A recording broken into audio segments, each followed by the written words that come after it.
David, you've been the absolute backbone of our shop floor for 8 years. Nobody is questioning your hard work. But at the end of the day, you're a wrench turner at heart. We need modern vision at the top level now. So I'm giving the operations director role to Chad. CEO Harold Sterling didn't even look me in the eye when he said those words. He just slid a thin manila envelope across his polished mahogany desk. Inside that envelope was a tiny 2% cost of living raise. It was a complete slap in the face. For 8 straight years, I had built, maintained, and saved Apex Precision Manufacturing from the ground up. The promotion to Director of Operations had been promised to me in writing 3 separate times. I needed that title, and I needed the salary that came with it. My 19-year-old daughter was starting her sophomore year of college in the fall, and the tuition bills were piling up fast. I had sacrificed my weekends, my holidays, and my own physical health to earn that office. Sitting on the leather sofa right next to the CEO was Chad Harrington. Chad was 31 years old. He was Harold's weekend country club golf buddy. He wore a brand new tailored navy suit, had perfectly slicked back hair, and held a custom silver golf tumbler in his hand. Chad didn't have a single day of engineering experience. He had an MBA from a state school and a network of rich friends. Chad stood up from the sofa and walked over to me. He gave me a fake, condescending smile that didn't reach his eyes. Then he clapped his hand down hard on my shoulder. "Don't take it personally, Dave," Chad said, his voice dripping with arrogance. "Every team needs a guy who knows how to get his hands dirty. You keep doing the heavy lifting down on the floor, and I'll handle the real high-level strategy from up here. We're going to make a great team." I looked at Chad's clean, uncalloused hands. Then I looked down at my own hands. My knuckles were scarred from years of turning wrenches, pulling heavy copper wiring, and working inside greasy machinery. A younger version of me might have lost his temper. I might have shouted, slammed my fists on the desk, or demanded to know how a 31-year-old golf buddy was qualified to lead a 400,000 square foot aerospace manufacturing plant. But I didn't say a word. I stayed completely still. In that exact second, something shifted inside my chest. The warmth of my loyalty simply died out. My heart turned completely cold. I realized a brutal truth, that every dedicated worker eventually learns the hard way. Years of loyalty, sacrifice, and silent hard work mean absolutely nothing to corporate executives who only care about golf scores, sharp suits, and shallow optics. Harold leaned back in his leather chair, taking a sip from his coffee cup. "Chad takes over effective immediately, David. I expect you to show him around, teach him the ropes, and make sure the transition is smooth. We have a $14 million defense order due at the end of the month, and we cannot afford a single mistake." "Understood, Harold," I said calmly. I picked up the manila envelope, turned around, and walked out of the glass-walled corner office. Harold and Chad thought they had just put a quiet mechanic back in his place. They thought they were in total control. What they didn't know was that they had just handed the steering wheel of a multi-million-dollar machine to a man who didn't even know how the engine worked. And deep down, I knew it would only take 3 days for reality to show up. My name is David Miller. I am 48 years old, and for the last 8 years, I was the lead systems engineer at Apex Precision Manufacturing. If you walked onto our shop floor on any given afternoon, you would see a massive 400,000 square foot automated facility. High voltage lights hanging from 40-foot steel rafters, massive robotic arms moving with deadly speed, heavy milling spindles spinning at 20,000 revolutions per minute, carving custom aerospace parts out of solid blocks of high-grade titanium. In our industry, there is no such thing as a small mistake. If a drill bit drifts off-center by even 4 thousandths of an inch, less than the thickness of a single human hair, the entire part becomes useless scrap metal. To CEO Harold Sterling and the board of directors, our plant looked like a smooth, modern wonder that ran all by itself. They saw shiny green lights on the central diagnostic screens, clean production reports on their iPads, and steady profit margins hitting their bank accounts every quarter. They genuinely believed that technology just works on its own. They didn't know the truth because I never made a noise about it. 6 years ago, Apex was on the verge of operational failure. The heavy CNC milling machines on the floor were 30 years old, built back in the early 1990s.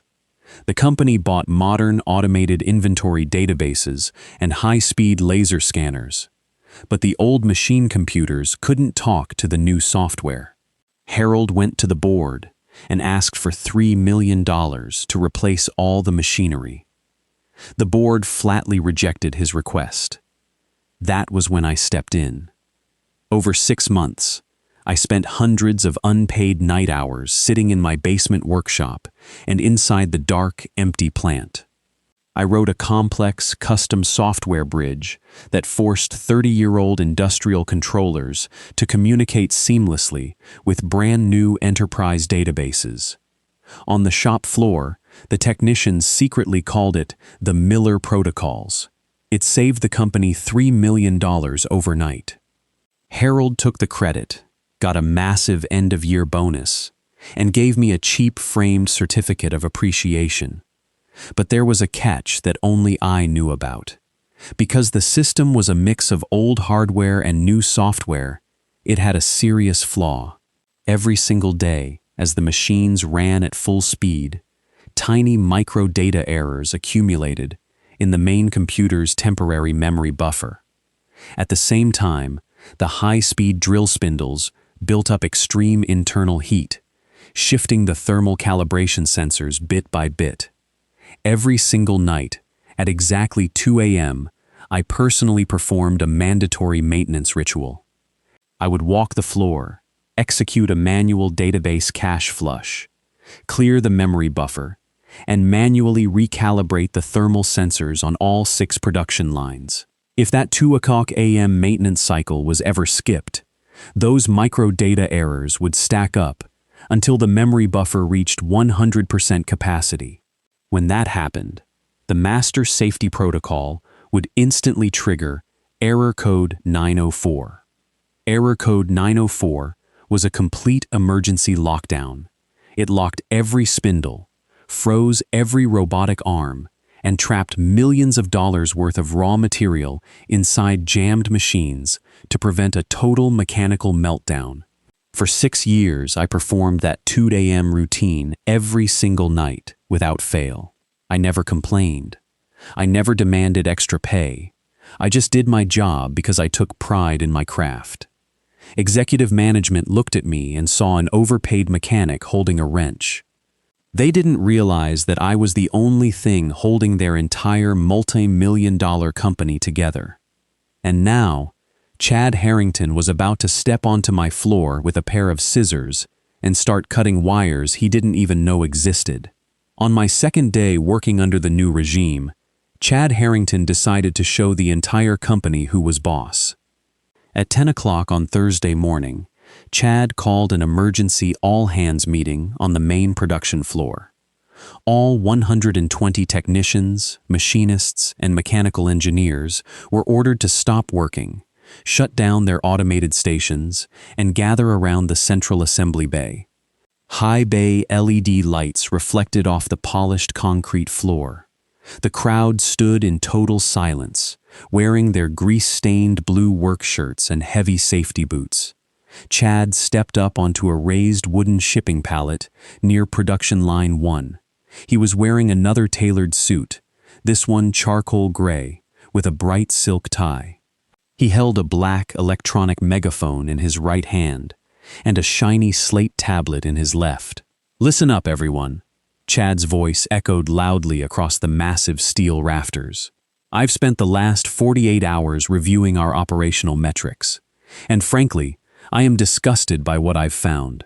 We are wasting hundreds of highly profitable machine hours every single month on unnecessary maintenance and lazy downtime. These are outdated boomer habits that drain our quarterly profit margins. A low, uncomfortable murmur ran through the crowd of experienced floor technicians. Starting right now, Chad continued, pacing back and forth across the pallet, we are making drastic operational changes. I am ordering an immediate 25% speed increase across all 6 main automated production lines. Furthermore, I am officially canceling the daily 2 o'clock in the morning maintenance shutdown window. From now on, this facility operates 24 hours a day, 7 days a week, at maximum capacity, no exceptions. My heart sank, not for myself, but for the safety of the hard-working men standing in that room. I stepped forward from the back of the crowd, keeping my voice completely steady and calm. "Chad, you can't do that," I said clearly. The entire factory floor went dead silent. Everyone turned to look at me. "If you increase line speed by 25% without flushing the database memory buffers every night, the internal system processors will lock up," I explained patiently. "Worse than that, the high-speed drill spindles build up extreme friction heat. If you don't recalibrate those optical thermal sensors at night, the cutting tools will expand and drift out of tolerance within 48 hours. You will turn millions of dollars of raw titanium stock into useless scrap metal." Chad stopped pacing. He slowly lowered the megaphone, smirked, and looked at me like I was a minor bug under his boot. "David, let me make something crystal clear to you in front of everyone," Chad said, his voice booming across the floor. "If I wanted an opinion from a glorified mechanic, I'd ask for one. Your era of lazy downtime, slow production, and weak excuses is officially over. You don't run this floor anymore. I do." Chad reached into his executive jacket pocket and pulled out a folded white paper. He stepped off the wooden pallet, walked directly up to me, and shoved the paper against my chest. "This is your demotion letter," Chad said softly, leaning in so only I could hear his smug whisper. "You're being reassigned to junior equipment maintenance on the graveyard shift with a 40% pay cut. Or, you can sign the second page, take a low-ball 2-week severance package, and agree to a strict 3-year non-compete clause that keeps you from working in this state. You have 5 minutes to make your decision." I looked down at the white paper. Then I looked straight into Chad's arrogant, unblinking eyes. I saw a young man who genuinely believed power came from a fancy job title and a tailored suit. I didn't flinch. I didn't shout. I reached into my front shirt pocket, pulled out my heavy steel pen, and flipped the paper over. On the blank backside, I wrote 3 clean sentences. I refuse demotion. I refuse severance. I resign immediately. I signed my name, dated it, and handed the paper back to Chad. "I won't be taking either of your options, Chad," I said in a quiet, measured voice. "I resign, effective right now." I turned my back on him, walked over to my personal workbench, and began packing my blue steel toolbox. I carefully loaded my custom torque wrenches and precision digital calipers into the chest. Then, I unclipped my master security access badge, placed it flat on the clean metal desk, and walked out to the exit doors, without looking back once. I walked out into the bright afternoon sunlight of the employee parking lot at exactly 4:30. I loaded my heavy blue toolbox into the back bed of my Ford F-150 pickup truck. Before I even put the key into the ignition, I reached into my pocket, pulled out my official company smartphone, and held down the power button until the glass screen went completely black.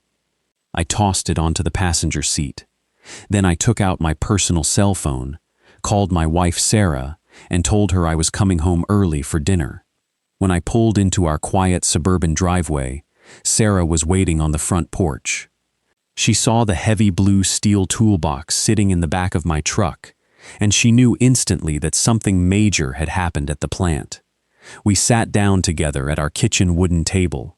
I poured myself a cold glass of water and told her everything that had transpired. I explained how Harold had given the director promotion to his 31-year-old golf buddy, how Chad had publicly humiliated me in front of 120 workers, and how I had signed my resignation letter on the back of his demotion offer. Sarah listened quietly, her eyes filled with deep, gentle concern. "What are we going to do about the mortgage and college tuition, David?" she asked softly. "We have 6 months of full living expenses saved up in our emergency fund," I reassured her, reaching across the table to hold her hand tightly. "And more importantly, Sarah, I know how that plant is built. I spent 8 years protecting arrogant men who treated me like garbage. I am completely done protecting them. Reality is about to visit Apex Precision Manufacturing, and it's going to happen very soon." After dinner, I went upstairs to my small home office. I sat down at my personal desktop computer and logged into my administrative terminal.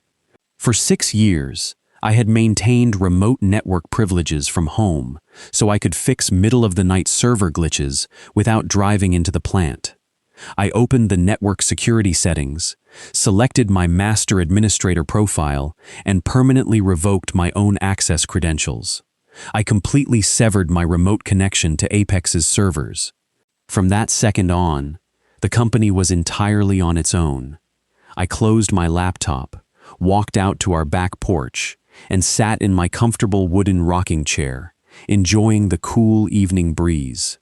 For the first time in 8 years, my phone wasn't ringing every 20 minutes. My shoulders felt lighter. A profound sense of quiet relief washed over my entire body. Meanwhile, 10 miles away at the manufacturing plant, Chad Harrington was throwing a victory celebration. After I walked out, Chad ordered the night shift supervisors to crank all 6 production lines up to 125% capacity. At 10 o'clock that evening, Chad walked into the main control room to show off the bustling facility to Harold Sterling. As Chad stood at the central command terminal, a yellow warning window popped up on the high-definition diagnostic display screen. It was an automated script reminder that I had custom-programmed 6 years ago. The screen blinked with bold red text, "Mandatory 02 AM cache flush and thermal recalibration required." Chad laughed out loud in front of the floor managers. He pointed at the screen with his custom silver golf tumbler. "Look at this useless operational bloat," Chad scoffed arrogantly. "David Miller put these fake warning pop-ups here just to make himself look important and justify his bloated salary. Watch how easy this is to fix." Chad clicked his computer mouse, selected my automated maintenance scripts, and permanently deleted them from the central system registry. He turned to Harold and boasted that he had just eliminated lazy downtime and saved the company hundreds of hours of lost production. Harold smiled proudly, clapped his golf buddy on the back, and went home to sleep peacefully. At 2:15 in the morning, my personal cell phone buzzed on my back porch table. It was a secret text message from Marcus, the lead floor technician, who had worked under me for 5 straight years. The text message read, "David, Chad deleted your maintenance scripts and canceled the night shutdown. He's running all 6 lines at max speed dry. The spindle temperatures are climbing fast and error logs are piling up in the buffer. What should we do?" I picked up my phone, looked at the glowing screen, and took a slow, calm sip of warm coffee under the dark night sky. I typed 3 simple words back to Marcus. "Let it run." A high-tech manufacturing plant does not fail all at once. It breaks down slowly, quietly, and invisible to anyone who only looks at high-level reports. On Friday morning, my first official day as an unemployed man, I woke up at 7, drank coffee on my porch, and built a wooden birdhouse in my garage. Meanwhile, 10 miles away, at Apex Precision Manufacturing, the invisible clock was already ticking down. Without my 2 a.m. database cache flush, microdata errors began piling up inside the central processing unit's temporary memory buffer. Every time a robotic arm picked up a block of titanium, every time an automated sensor scanned a serial code, and every time a cutting tool completed a pass, a small line of unclean data remained trapped in the system's short-term memory. On the executive dashboard in Chad Harrington's new office, everything looked completely green. Chad sent a company-wide email boasting that production was up by 20%, and that modern management had already proven the old maintenance routines were unnecessary. By Saturday afternoon, 48 hours after my departure, the physical machine hardware began to react to the neglected software. On production line 3, the heavy automated assembly arms began exhibiting tiny, microsecond stutters. The optical safety sensors noticed the timing mismatch and automatically paused the line for safety. Instead of stopping to investigate why the system was misaligned, Chad walked down to the floor in his tailored suit, visibly annoyed by the interruption. He ordered the floor operators to take rolls of black electrical tape and cover the optical safety sensors entirely so the machines wouldn't stop moving. The operators knew it was a dangerous mistake, but under Chad's strict threat of immediate termination, they obeyed. The line restarted, forcing metal parts through misaligned positions. By Monday morning, day 3 of Chad's new era, the final disaster arrived. In a black luxury sedan. Apex's largest and most critical client was Vanguard Defense Systems, a massive military aerospace contractor. Vanguard accounted for 60% of our plant's total annual revenue. They had a $14 million order of precision titanium jet engine housing components due that coming Friday. Unannounced, Vanguard's tough lead quality inspector, a stern retired military officer named Colonel Richard Miller, no relation to me, arrived at the facility to conduct a routine spot inspection. Chad was thrilled. He saw the surprise audit as a golden opportunity to show off his executive leadership to Harold Sterling and the client. Chad put on a hard hat over his styled hair and led Colonel Miller onto the loud, busy factory floor, bragging about record-breaking production speeds and how he had streamlined operations by eliminating outdated technical bloat. What Chad didn't know was that the drill spindles had been running non-stop at 125% speed for 72 straight hours without thermal sensor recalibration. The extreme friction heat had expanded the heavy steel spindle shafts by fractions of a millimeter. As the drills carved through the high-grade titanium blocks, they were cutting every single piece, off-spec, by 4/1000ths of an inch. Every single component, coming off all 6 production lines, was completely ruined. At exactly 1:15 p.m. on Monday afternoon, the computer memory buffer reached exactly 100% capacity. It could no longer store a single byte of data. The system's master safety protocol, coded deep within the original operating structure to prevent total machine destruction, fired off its final automatic protection routine. Across all 400,000 square feet of the plant, loud yellow alarm klaxons began to blare. Every computer monitor turned bright, flashing red. Simultaneously, all 6 automated production lines slammed to an immediate, violent emergency stop, locking every single robotic arm, spindle, and conveyor belt in place. Across the central diagnostic screens, one bold message flashed in white text: Error code 904, system buffer saturation. Total hardware lockdown. The sudden silence on the factory floor was absolute and deafening. 400,000 square feet of heavy industrial machinery instantly died. The thunderous roar of cutting tools Whirring cooling pumps and humming pneumatic valves vanished, replaced only by the piercing, rhythmic blare of red emergency alarms. Inside the cutting chambers of Line 1 and Line 4, $2 million worth of raw aerospace-grade titanium stock was trapped mid-cut, fused solid against overheated, smoking milling heads. Chad Harrington stood in the middle of the main aisle, next to Colonel Miller, his face turning completely pale beneath his yellow hard hat. He pulled out his sleek tablet and began tapping frantically on the diagnostic screen, but the terminal was entirely unresponsive. "What is the meaning of this?" Colonel Miller asked, his voice sharp and cold as steel. "Just a minor technical glitch, Colonel," Chad stammers, sweat instantly breaking out on his forehead. "Nothing to worry about. We'll have this back up in 2 minutes." Chad sprinted across the shop floor to the main IT terminal room, screaming at 2 junior systems technicians sitting at the desk. "Fix this right now. Hard reboot the central server mainframe. Get these lines moving immediately." The lead junior technician, a young man named Tom, backed away from his keyboard in sheer panic. "Mr. Harrington, we can't just force a hard reboot. The core database bridge is custom-coded. If you force a shutdown without clearing the buffer keys, the security protocols will lock down the entire master network." "I don't care about your stupid technical excuses," Chad screamed, shoving Tom out of the chair. Chad reached over the terminal desk and pulled the main power disconnect lever, forcing a hard crash on the master server.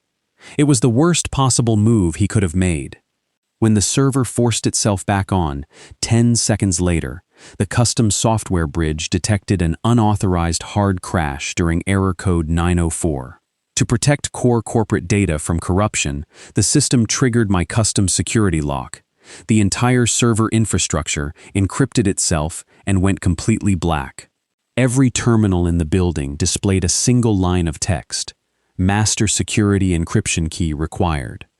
While Chad was screaming at the dead computer screens, Colonel Miller walked over to the stationary assembly line with his team of quality engineers. They pulled out precision digital laser micrometers and measured the last 50 aerospace components that had come off Line 1, Line 2, and Line 3. Colonel Miller walked into the main hallway just as CEO Harold Sterling came running down from the executive elevator, sweating through his expensive white dress shirt. "What is going on down here?" Harold shouted, looking around at the silent, flashing floor. Colonel Miller looked Harold dead in the eye and delivered a devastating blow. "Every single component produced by this plant over the last 3 days is out of tolerance by 4/1000ths of an inch, Sterling.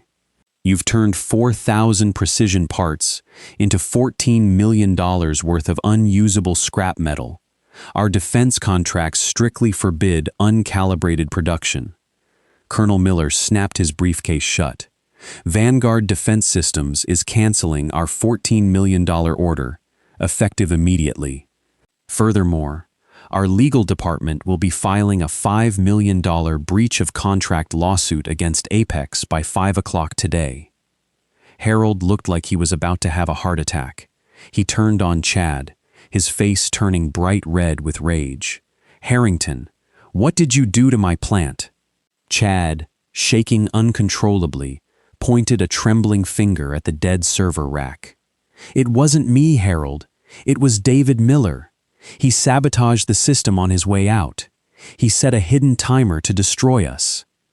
Tom, the junior technician, stepped forward from the doorway in front of Harold, Colonel Miller, and the entire floor crew.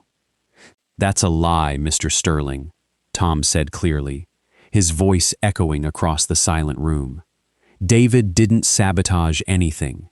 David spent 3 hours every single night doing custom maintenance to keep this ancient system alive. Mr. Harrington deleted David's maintenance routines and ran the machines until they burned out. You didn't get sabotaged, Mr. Sterling. You fired the pilot while the plane was in the air. At 3:30 on Monday afternoon, I was sitting on my back porch listening to the quiet rustle of the wind through the oak trees. My personal cell phone began to ring on the wooden table. The caller ID displayed a name I knew very well, Harold Sterling. I picked up the phone, pressed answer, and placed it calmly against my ear without saying a word. "David, thank God you picked up." Harold's voice sounded completely broken. The arrogant, smooth tone he used in the corner office was entirely gone. He was breathing heavily, his voice trembling with sheer desperation. "David, we have a massive operational emergency down at the plant. The main computer network is locked down, red alarms are blaring, and the whole facility is frozen. I need you to get in your truck and get down here right now to fix this minor technical glitch." I leaned back in my rocking chair, taking a slow, quiet breath. "I don't work for Apex anymore, Harold," I replied in a cool, unbothered voice. "You have a brilliant new operations director with modern executive vision and high-level strategy. Let Chad handle it. Chad doesn't know what he's doing." Shouted, dropping all pretense. He pulled the main server power cord and locked the entire master system. Vanguard Defense Systems just canceled their $14 million aerospace order, and their legal team is filing a $5 million lawsuit before 5 o'clock. The whole plant is completely dead, David. If we don't get these machines running by tomorrow morning, Apex will be bankrupt by noon. I am begging you, please help us." I listened to the terror in Harold's voice. I didn't feel anger, and I didn't feel triumph. I just felt the cold, hard weight of reality finally settling into place. "I will not talk to you alone, Harold," I said plainly. "If you want my help, schedule an emergency video meeting with the entire board of directors in 10 minutes. Send the link to my personal email." 10 minutes later, I walked upstairs to my home office and logged into the emergency video call. The computer screen filled with 8 faces. All 6 members of Apex's board of directors were on the call, looking utterly terrified. Harold Sterling was sitting in his corner office, sweating profusely through his jacket, and sitting in the lower corner box was Chad Harrington, his face bright red and his hair completely disheveled. The moment my camera turned on, Chad leaped toward his microphone, screaming frantically. "Board members, don't listen to him. David Miller sabotaged our servers before he resigned. He put a hidden virus in the system to destroy this company. He's trying to extort us." "He should be arrested by the police right now. I didn't shout over him. I didn't get defensive. I simply clicked the share screen button on my desktop interface. Across all 8 video screens, I displayed 8 full years of archived maintenance logs, automated system warnings, and digital timestamps." I pulled up the exact notification file from Thursday night, highlighting the digital signature that proved Chad had personally deleted my custom maintenance scripts. "Gentlemen of the board," I said, my voice steady and commanding, "I did not sabotage your plant. For 6 years, I manually cleared the database memory buffers and recalibrated the optical thermal sensors every single night at 2 in the morning. On Thursday, Chad Harrington publicly called my work outdated boomer bloat and deleted the safety scripts. He ran your machines dry for 72 hours until the hardware locked itself down to prevent a catastrophic mechanical meltdown. I warned him in writing, and he handed me a demotion letter. The 6 board members stared at the screen in absolute shock. They looked from my clean data logs to Chad's sweaty, pale face. The board chairman, an elder statesman named Arthur Miller, no relation to me, turned his glare directly on Chad. "Chad, shut your mouth," Arthur ordered coldly. Arthur then looked straight into his web camera at me. "David, what are your exact terms to come back and fix this facility today?" I unclipped my steel pen, placed it on my desk, and delivered my non-negotiable terms. "First, a $150,000 emergency consulting fee, paid up front into my personal checking account via wire transfer within 30 minutes. Second, a binding 3-year contract as Vice President of Global Operations, doubling my previous salary, with total structural authority over all machinery, maintenance, and personnel. Third, the immediate, public termination of Chad Harrington, effective before I step foot on that property. Chad gasped, leaping up from his chair. "You can't do this." "That's insane." Arthur Miller didn't even hesitate. He looked at the other 5 board members. "All in favor of accepting Mr. Miller terms immediately, raise your hand." All 6 board members raised their hands instantly. The vote was unanimous. At exactly 4:15 that afternoon, my personal phone chimed with a loud bank notification. I looked down at the glowing screen. The $150,000 wire transfer from Apex Precision Manufacturing had cleared into my checking account. 10 minutes later, my digital contract for Vice President of Global Operations arrived in my email inbox, fully signed by the board chairman. I drove back to the manufacturing plant at 4:30. I didn't put on a suit. I didn't put on a tie. I wore comfortable dark jeans, my work boots, and a plain black polo shirt. When I pulled my Ford F-150 into the executive parking lot, the atmosphere at the facility was completely transformed. I walked through the front glass doors and stepped onto the main shop floor. The entire factory floor was bathed in quiet red light from the emergency diagnostic towers. 120 technicians, engineers, and machinists were standing near the main aisle. Right next to the central control desk, 2 tall private security guards were standing over Chad Harrington. In front of the entire shop floor, the guards took Chad's executive security badge, unclipped it from his shirt, and handed him a small cardboard box containing his silver golf tumbler, his desk clock, and his leather notebook. Chad stood there, clutching his cardboard box, his eyes red and filled with tears, completely stripped of his arrogance. The floor technicians watched in total silence as the security guards escorted Chad out the rear emergency exit doors, locking them firmly behind him. I walked down the central aisle toward the central command terminal. As I passed the workstations, technicians like Marcus nodded to me with deep, silent respect. I sat down at the master IT terminal, pulled my custom hardware USB encryption key from my pocket, and inserted it into the main server port. I typed in my master administrator password and executed my personal system cleanup script. I cleared the saturated microdata memory buffers, reset the master security lockouts, and manually recalibrated the optical thermal sensors across all 6 production lines. Within 12 short minutes, the piercing red emergency alarms stopped blaring. The flashing yellow diagnostic lights turned a solid, beautiful green across every screen in the building.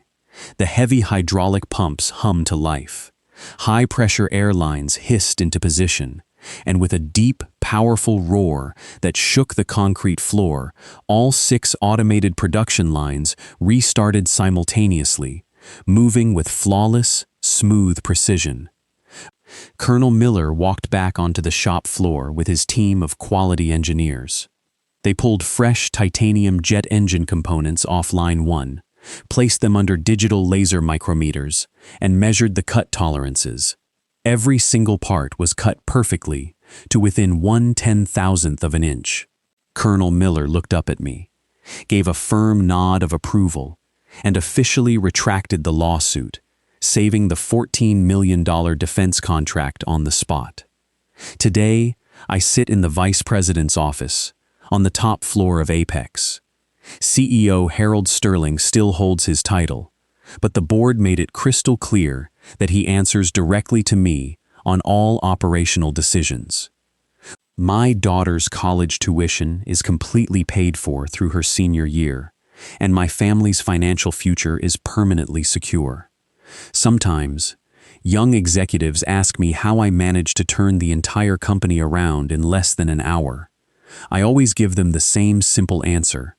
Real authority isn't given out on golf courses.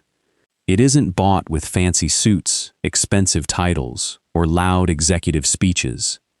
Real authority is built quietly over years of deep, unshakable competence. And when a company trades genuine skill for cheap corporate politics, reality always shows up, and it always sends them the bill.